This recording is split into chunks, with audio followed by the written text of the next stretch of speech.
Hello student, আমি Suraj sir. আজ আমরা শুরু করব চুম্বক চ্যাপ্টারের পার্ট 4। গত পার্টগুলোতে চুম্বক, কৃত্রিম চুম্বক কাকে বলে, চুম্বক, দণ্ড চুম্বক কাকে বলে, এইসব নিয়ে আলোচনা করেছিলাম। তো নেক্সট যেটা শুরু করব, চুম্বক শলাকা কাকে বলে। চুম্বক শলাকাও হলো একটা দণ্ড চুম্বক টাইপের, যেটা হচ্ছে কি ছোট্ট হালকা চুম্বকিত ইস্পাতের পাত। ছোট্ট হালকা চুম্বকিত ইস্পাতের পাত, ধরো এইরকম টাইপের একটা ইস্পাতের পাতের মতন চুম্বক শলাকা। এটা কি মানে এইরকম টাইপের যে ছোট্ট দণ্ড টাইপের এবং হালকা চুম্বকিত ইস্পাতের পাতকেই বলা হচ্ছে চুম্বক শলাকা। এবং এটা কি কাজে ব্যবহার করা হয়? বিভিন্ন চুম্বক সংক্রান্ত যে বিভিন্ন পরীক্ষা, অর্থাৎ কোনো পদার্থ থেকে কোনো পদার্থ যে চুম্বক আবেশ আছে কি নেই, সেই সব চুম্বকের বিভিন্ন পরীক্ষার কাজে কিন্তু চুম্বক শলাকা ইউজ করা হয়। তাহলে আমরা চুম্বক শলাকা বলতে বলবো কি, যে চুম্বক শলাকা হলো একটা ছোট্ট হালকা ইস্পাতের চুম্বকিত পাত, যা চুম্বক সংক্রান্ত বিভিন্ন পরীক্ষার কাজে ব্যবহার করা হয়। এখন আমরা পড়ব যেটা চুম্বক ক্ষেত্র কাকে বলে। এখন চুম্বক ক্ষেত্র বলতে যে চুম্বকের চতুর্দিকে একটা স্থান জুড়ে চুম্বকটির আকর্ষণ ক্ষমতা বা বিকর্ষণ ক্ষমতা কাজ করে, তাকেই ওই চুম্বকের চুম্বক ক্ষেত্র বলে। চুম্বক ক্ষেত্র মানে কি, ধরো আমি বসে রইলাম, মনে করো যে আমার বসে রইলাম, আমার হাত দুটোকে চারদিকে ঘুরিয়ে রাখলে যতটা পর্যন্ত এরিয়া যাবে, অর্থাৎ কি ধরো এই পয়েন্টে আমি রয়েছি, এই পয়েন্টটাতে আমি রয়েছি, তাহলে আমার ধরো সার্কেলটা হচ্ছে এতটা পর্যন্ত যাচ্ছে, মানে আমি এর থেকে এতটুকু পর্যন্ত টাচ করতে পারবো। তার মানে কি চুম্বক কী করবে, যে যতটা এরিয়া পর্যন্ত থাকলে সে আকর্ষণ করতে পারবে কিংবা বিকর্ষণ করতে পারবে। আকর্ষণ কাকে করবে? যদি চুম্বক পদার্থ আসে, তার মানে এটা ধরো চুম্বক। এখন এখানে যদি লোহাকে আনা হয় এই পয়েন্টে, তাহলে এই পয়েন্ট থেকে এই পয়েন্টে আনলেই লোহাটা সার্চ করে চলে আসবে, কিংবা এর পরের পয়েন্ট থেকে নিয়ে গেলে এই পয়েন্টে রাখলে কিন্তু চুম্বকটা আর আকর্ষণ করতে পারছে না। এখন এটা হচ্ছে তাই এইখানে কি আকর্ষণ করছে, কিন্তু ধরো এইটাও চুম্বক পদার্থ, আবার এই পয়েন্টে একটা চুম্বককেই রাখা হলো। তো চুম্বককে রাখা হলে কী হবে, চুম্বক কী করবে, তখন কী হচ্ছে বিকর্ষণ করে দিতে পারে। তখন কি হচ্ছে, উত্তর মেরু দক্ষিণ মেরু আছে, তাহলে এই দিকটাও নর্থ পোল, এই দিকটাও নর্থ পোল, তাহলে এই নর্থ পোল কী করবে, তখন রিপিল করবে, তখন বিকর্ষণ করে এই কিন্তু এদিকে সরে যাবে, তখন সেটাকে আমরা বলবো। তার মানে কি যে ক্ষেত্রফল যতটা পর্যন্ত চুম্বক তার আকর্ষণ ক্ষমতা ক্যাপাসিটিটা রাখতে পারবে, সেই ততটাকেই আমরা বলবো কিন্তু চুম্বক ক্ষেত্র। তার মানে কি কোনো চুম্বকের চারদিকে যে স্থান জুড়ে চুম্বকটির আকর্ষণ ক্ষমতা বা বিকর্ষণ ক্ষমতা বজায় রাখতে পারবে, তাকেই বলা হচ্ছে ওই চুম্বকের চুম্বক ক্ষেত্র। এখন চুম্বকের দিক নির্দেশন ধর্ম কী? আমরা ছোটোবেলায় পড়েছি যে জাহাজে করে যখন নাবিকরা যেত, তখন একটা চুম্বক রাখতো, দিয়ে সেখানে কি করতো, তার দিক নির্ণয় করতে পারত। সে চুম্বকের উত্তর দিকে সবসময় একটা দণ্ড থাকতো, উত্তর দক্ষিণ করে ঝুলে থাকতো। তার মানে কি আমরা যদি এইভাবে ছেড়ে দিই, তো যতই করি না কেন কিন্তু চুম্বক উত্তর দক্ষিণেই থেকে যাবে, অর্থাৎ এইভাবে হঠাৎ করে ঝুলন্ত যদি দণ্ডকে আমরা বেঁধে ছেড়ে দেওয়া হয়, সে কিন্তু ঘুরতে ঘুরতে উত্তর দক্ষিণমুখেই থেকে যাবে, এরমভাবে ঠিক থেকে যাবে উত্তর দক্ষিণমুখে। এখন তার চুম্বকের দিক নির্দেশক ধর্ম কি, যে স্বাধীনভাবে যদি ভাসমান বা ঝুলন্ত চুম্বকের সর্বদা কী হয়, উত্তর দক্ষিণ মুখ করে থাকার ধর্মকে চুম্বকের দিক নির্দেশক ধর্ম বলে। অর্থাৎ কোনো চুম্বককে যদি আমি হঠাৎ করে একটা দড়ির সঙ্গে বেঁধে যদি এরকম করে ঝুলিয়ে দেওয়া হয়, তাহলে কী হবে, দেখা যাবে চুম্বকটা উত্তর দিকে আর দক্ষিণ দিকে মুখ করে সোজা হয়ে লম্বালম্বি হয়ে গেছে, কখনোই পূর্ব পশ্চিমে হবে না। তাহলে এই চুম্বকের এই দিক নির্দেশন ধর্মটাই হচ্ছে, এটাকেই চুম্বকের দিক নির্দেশক ধর্ম বলা হয়। তাই প্রাচীনকালে নাবিকরা কিন্তু এই চুম্বককে ব্যবহার করেই দিক নির্দেশ করতে পারত। এরপর চুম্বকের মেরু কাকে বলে আমরা জানব। তো চুম্বকের মেরু কাকে বলে সেটা আমরা দেখব। তো চুম্বকের মেরু হচ্ছে চুম্বকের যে একটা দণ্ড চুম্বক আছে, সেই চুম্বকের প্রান্তের যে দুই অঞ্চলে আকর্ষণ ক্ষমতা সবচেয়ে বেশি থাকে, সেই অঞ্চলকেই চুম্বকের মেরু বলে। অর্থাৎ কি, ধরো সাপোজ আমি বলছি যে এইটা একটা দণ্ড চুম্বক, এই দণ্ড চুম্বকের ভালো করে বোঝানো হোক, এখানে দেখো ছবি এঁকে, এটা একটা দণ্ড চুম্বক, এই দণ্ড চুম্বকের এই দিকটা হচ্ছে নর্থ পোল আর এই দিকটা সাউথ পোল। তার মানে দুই প্রান্ত মানে দুই ধার, একটা ধার হবে নর্থ পোল মানে উত্তর মেরু, আর একটা ধার হবে দক্ষিণ মেরু অর্থাৎ সাউথ পোল। অর্থাৎ কিন্তু এটাও মনে রাখতে হবে যে এই দুই অঞ্চলের চুম্বককে যদি এটা হচ্ছে চুম্বক আর একটা লোহার দণ্ড মানে চুম্বক পদার্থ, এইখানে কাছাকাছি আনার সঙ্গে সঙ্গে লোহার দণ্ডটাকে দেখব আকর্ষণ করছে বেশি করে, আবার এইখানে আনলেও চট করে আকর্ষণ করে নিচ্ছে। কিন্তু আস্তে আস্তে যদি এখান থেকে এই দিকে এইভাবে আস্তে আস্তে যদি এরকম করে যাওয়া যায়, যদি এখানে আসা যায় মাঝের পয়েন্টটাতে, কিন্তু আকর্ষণ ক্ষমতা থাকে না। তার মানে কি এই উত্তর মেরু ও দক্ষিণ মেরু মানে চুম্বকের যে মেরু দুটো অঞ্চল মানে ধার প্রান্তদ্বয় অঞ্চলে কিন্তু চুম্বকের আকর্ষণ ক্ষমতা এবং বিকর্ষণ ক্ষমতা সবচেয়ে বেশি। তাই কি যেখানে যে অঞ্চল দুটোতে আকর্ষণ ক্ষমতা সবচেয়ে বেশি সেই দুই অঞ্চলকে চুম্বকের মেরু বলা হয়। এখন চুম্বকের মেরুটি উত্তর দিকে মুখ করে থাকলে তাকে আমরা কি বলবো? উত্তরমুখী বা উত্তর মেরু।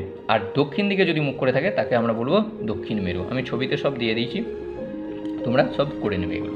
নেক্সট যেটা পার্টটা হচ্ছে দেখো চৌম্বক অক্ষ। চৌম্বক অক্ষ কাকে বলবো? চৌম্বক অক্ষ হচ্ছে চুম্বকের দুই মেরু সংযোগকারী কাল্পনিক সরলরেখাকে চুম্বকের অক্ষ বলে। অর্থাৎ কি এই চুম্বক, এই যে এটা একটা দণ্ড চুম্বক, এইটাকে হচ্ছে নর্থ পোল, এটা সাউথ পোল। এই যে দেখো আমি ডট ডট করে যে পোর্শনটা দিয়ে যে লাইন দিয়েছি, এইটা কি এই যে এই মেরুটার সঙ্গে এই মেরুটাকে কী করছে? সংযোগ করছে। মানে হচ্ছে এই দিক দিয়ে এই দিকের লাইনটা টানলাম সরলরেখা বরাবর, তাহলে এর সঙ্গে নর্থ পোলকে আর সাউথ পোলকে একটা সংযোগ করছে যে সরলরেখাটা, সেটাকেই বলা হচ্ছে চুম্বক অক্ষ। এটা কিন্তু কাল্পনিক রেখা, ঠিক আছে? কাল্পনিক করা হচ্ছে, কাল্পনিক একটা সরলরেখা, তাই ওইতে বলা হচ্ছে চুম্বক অক্ষ, ঠিক আছে? এরপর দেখো নেক্সট যেটা আমি পড়াবো সেটা হচ্ছে উদাসীন অঞ্চল। উদাসীন অঞ্চল কাকে বলে? আমি যখন চুম্বক মেরু বলতে চাইছিলাম তখন আমি কিন্তু বোঝালাম যে চুম্বকের এই অঞ্চল দুটোতে, অর্থাৎ যেখানে মেরু অঞ্চল, মেরু মানে কি নর্থ মেরু আর সাউথ মেরু মানে উত্তর মেরু দক্ষিণ মেরু, এই দক্ষিণ মেরু আর উত্তর মেরুতে যদি আমরা দেখা যায় যে লোহার দণ্ডকে নিয়ে গেলে এগুলোতে আকর্ষণটা তাড়াতাড়ি করছে এবং আস্তে আস্তে যখন সরিয়ে সরিয়ে মাঝের পয়েন্টে নিয়ে যাবো, একটা পয়েন্ট আসবে সেখানে আকর্ষণ করছে না। অর্থাৎ কি চুম্বকের ধারগুলোতে অর্থাৎ মেরু অংশগুলোতে আকর্ষণ ক্ষমতা খুব বেশি, কিন্তু মাঝের অংশেতে এমন একটা বিন্দু থাকছে যেখানে কিন্তু আকর্ষণ করছে না।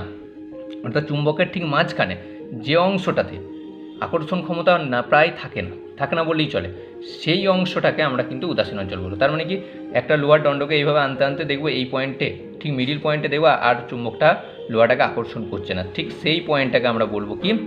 আমরা কিন্তু উদাসীন অঞ্চল। তাই আমরা একে বলবো যেহেতু আকর্ষণ করছে না, উদাসীনভাবে থাকছে, তাই সেই জন্য একে উদাসীন অঞ্চল বলছি, ঠিক আছে?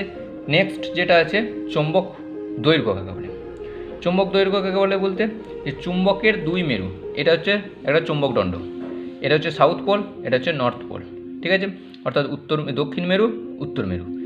এখন এই যে চুম্বকের দুই মেরুর যে মধ্যবর্তী সরলরৈখিক দূরত্ব মানে এই পয়েন্ট থেকে এই পয়েন্ট, যেটা চুম্বক অক্ষ বলা হয়েছিল, ঠিক তার মধ্যেই একটা পয়েন্ট আছে, সেই পয়েন্টের মধ্যেই যে কাল্পনিক রেখাটা দেওয়া হচ্ছে, এই এইটুকু থেকে এইটুকু অংশ একটা যে মেরুর মধ্যবর্তী যে সরলরৈখিক দূরত্ব, সেই দূরত্বটাকে বলা হচ্ছে আমরা চৌম্বক দৈর্ঘ্য। অর্থাৎ কি চৌম্বক দৈর্ঘ্য কি এতটুকু পর্যন্ত ধরো সাউথ পোলের মধ্যে আন্ডারে, এতটুকু হচ্ছে নর্থ পোলের আন্ডারে।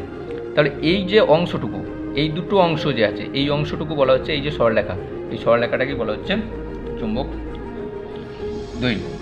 এখন চৌম্বক দৈর্ঘ্য সমান আমরা একটা অঙ্ক করতে পারবো চৌম্বক দৈর্ঘ্য দিয়ে অঙ্কটা কি যে চৌম্বক দৈর্ঘ্য সবসময় চুম্বকের জ্যামিতিক দৈর্ঘ্যের থেকে কিছুটা কম হয়। চৌম্বক দৈর্ঘ্য সবসময় চুম্বকের জ্যামিতিক দৈর্ঘ্যের থেকে কিছুটা কম হয়।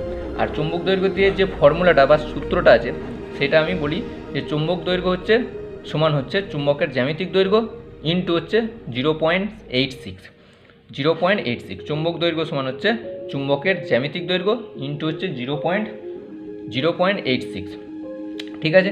এই দিয়ে আমি অঙ্ক পরে দেবো যে চুম্বকের দৈর্ঘ্যটা বার করতে বললো। ধরো চুম্বকের জ্যামিতিক দৈর্ঘ্য বলে দিল ধরো 4 মিটার, এখন বললো চুম্বক দৈর্ঘ্য বার করো, তাহলে আমাকে কি মনে রাখতে হবে? চুম্বক দৈর্ঘ্য সমান হচ্ছে চুম্বকের জ্যামিতিক দৈর্ঘ্য ইন্টু 0.86 মনে রাখতে হবে।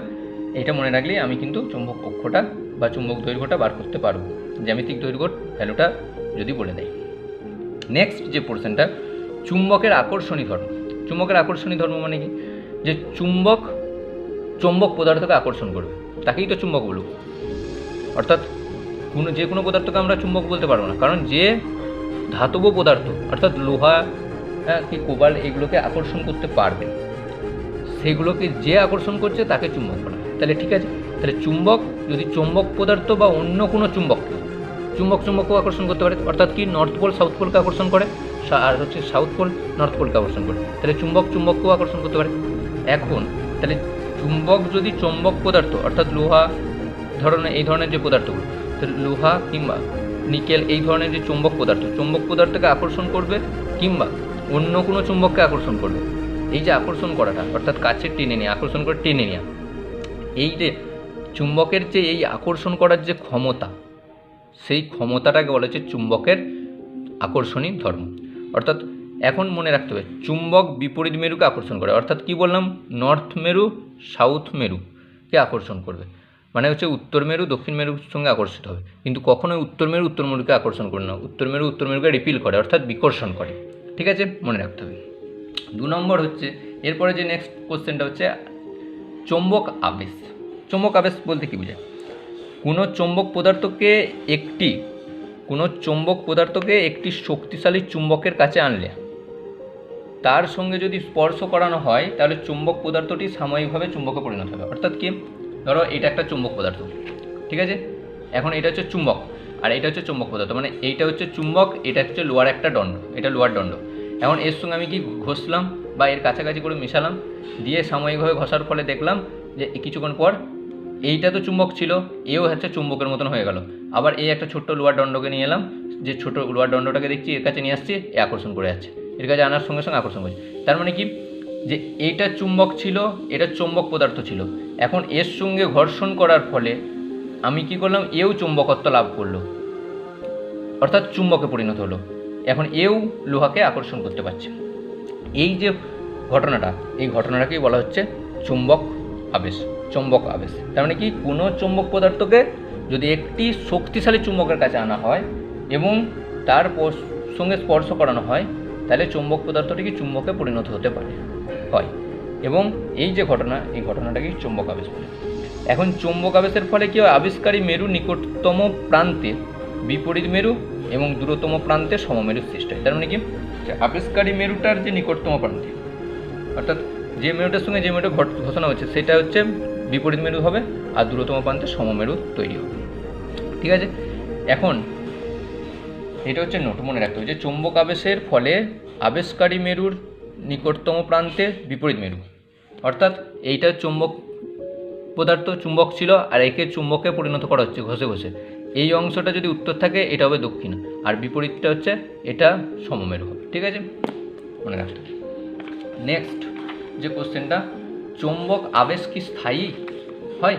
অর্থাৎ কি বললাম, যে একটা চুম্বকের কাছে একটা লোহার দণ্ডকে নিয়ে যাওয়া হলো এবং সেই লোহার দণ্ডটি চুম্বকে পরিণত হলো, এবার ওই লোহার দণ্ডটি চুম্বকে কতক্ষণ থাকবে, তার মানে কতক্ষণ ধরে ওই চুম্বকে থাকবে, ও কতক্ষণ ধরে চুম্বক পদার্থ হিসেবে কাজ করতে পারবে না। চুম্বক আবেশ কখনোই স্থায়ী হয় না।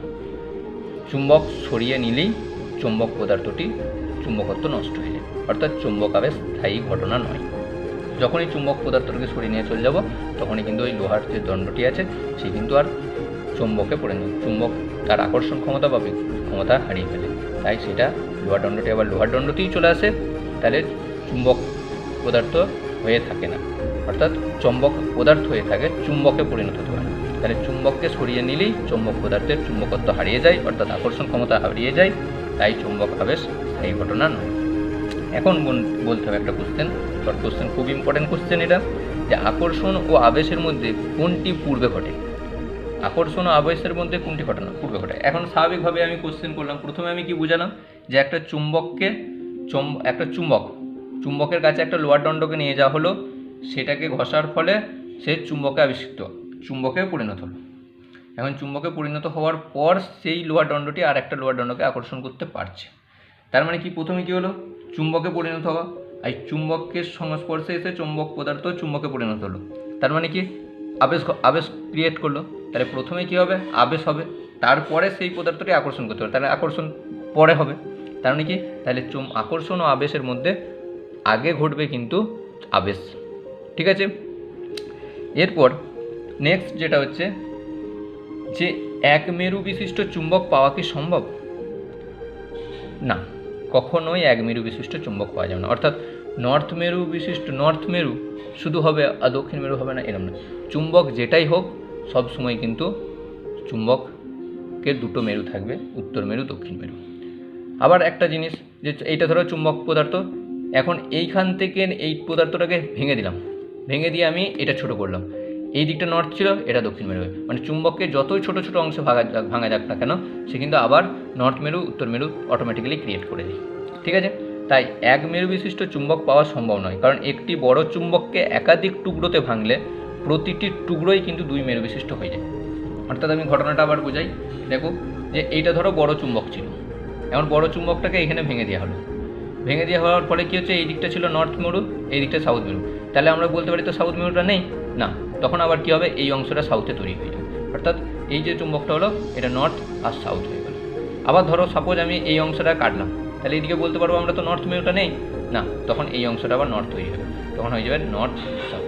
তার মানে কি, যে কোনো চুম্বককে যতবার মানে একাধিক টুকরোতে যদি পরিণত করা হয় তাহলেও সেখানে দুই মেরু বিশিষ্ট চুম্বক, তাই এক মেরু বিশিষ্ট বা একক মেরু বিশিষ্ট চুম্বক পাওয়া সম্ভব নয়, একক মেরু বিশিষ্ট চুম্বক পাওয়া সম্ভব নয়। ঠিক আছে, আজ স্টুডেন্ট এই পর্যন্তই। পরবর্তীকালে আমি চুম্বকের ধর্মাবলী এবং পৃথিবী যে একটা বিরাট চুম্বক ক্ষেত্র সেটা আমি নিয়ে আলোচনা করব পরবর্তী পাঠে। তোমরা ভালো করে এটা লিখে নিও এবং ভালো করে পড়াশোনা করো। ওকে।